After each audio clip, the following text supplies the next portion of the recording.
go ahead and we're going to take a look at Ferrari, ticker symbol RACE. Now with this stock, you can see that this month, this month, this month. I've been waiting about 3 months for a pullback to one of these moving averages to go ahead and enter.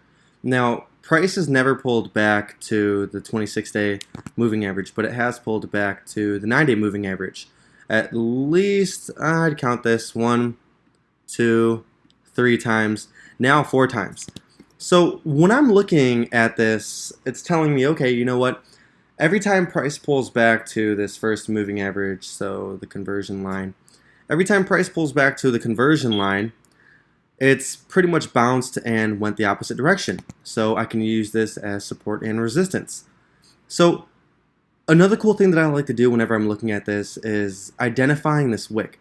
Now, this wick is going to let us know, okay, how strong is price and how strong is momentum in this entire stock. Now, we can't really see because the cloud hasn't been identified yet due to, stock's only been out since about like 2015 or so, due to the length of the stock. So with this exhaustion, it lets me know that, okay, there's some buyers coming into play. There's some buyers coming in and probably buying at the structural support down here. And I would like to go ahead and buy right now. And looks like price may get sucked back up and we might see a wick and then price head the opposite direction back up to $150. So we'd be looking at about a $25 per share move up. Now, if you're trading, a 0.10, that's going to be a pretty good. Return. Of course, you don't want to be risking more than you can afford.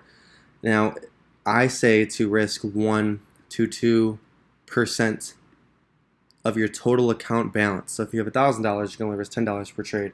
If you have $500, then you can only risk $500 per trade, and so on.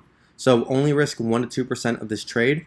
You're probably going to want to look at the smaller time frames to go ahead and look for an entry. I mean, obviously price has already bounced off the cloud on the weekly, so I mean, there's a couple things you can do. You can look and see, hey, will it come back down to the cloud on the weekly and then go?